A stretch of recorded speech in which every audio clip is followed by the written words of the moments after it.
At 12 o'clock, we got a lot of 12 o'clock games, but arguably this one is the most exciting and has the most relevance to a playoff picture. We got number 14 Clemson, who went 9-4 last year, taking on number 1 Georgia, who went 13-1. Georgia favored by 14 on ABC. By the way, this is a neutral field for anyone that's wondering. Technically neutral. It's in Atlanta, so I mean it's like neutral on the broadest definition of that word. Cade Klubnik for the Tigers went 290-434 last year, threw for 2,844 yards, 19 touchdowns, 9 interceptions.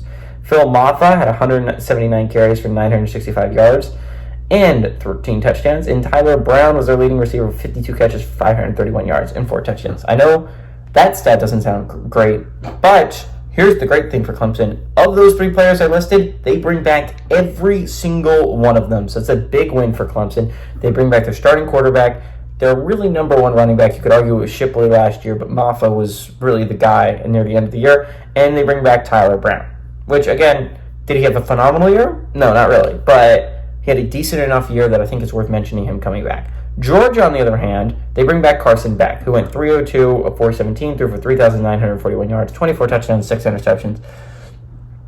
And he is either number 1 quarterback on a lot of people's draft boards or at the very lowest number 3. This is a guy that is supposed to go in the top 10 of the NFL draft.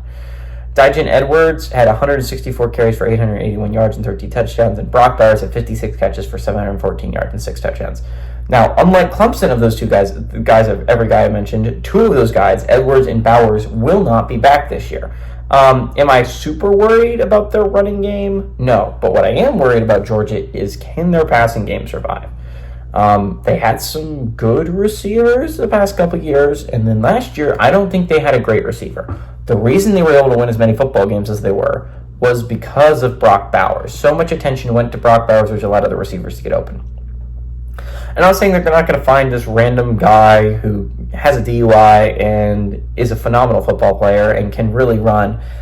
Probably will happen.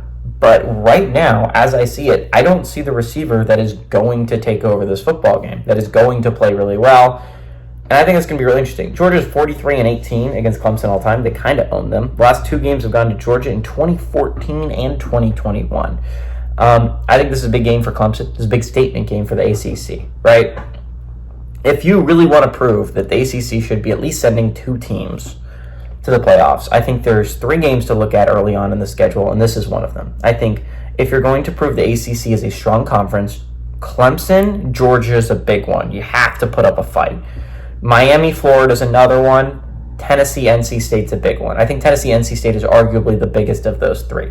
Because you could argue Georgia's just the number 1 team in the nation, even if they beat Clemson by a lot. That doesn't mean Clemson's a bad football team, doesn't mean ACC's not very good. Miami, if they lose to Florida, again, you could argue that just not just Miami every year. They do this. They get overhyped and then they lose a big game. On the other hand, if you look at Tennessee, NC State, I'll talk about that game later, but NC State is a team that is supposed to be very high. I think they should finish very high in the ACC standings. They're playing a Tennessee team that a lot of people are hyping as possible, a dark horse for the playoffs. I think that is a big, big game for the ACC, or what that you're going to look at. But this is a massive game for what you're going to look at. I think Georgia wins this. Don't get me wrong. I think Georgia has a really good team. I think they're the second best team in the nation, only behind Ohio State. I take it back. I think they're the 3rd best team in the nation. I'm a big fan of Texas. I think Texas could do a lot of great things this year.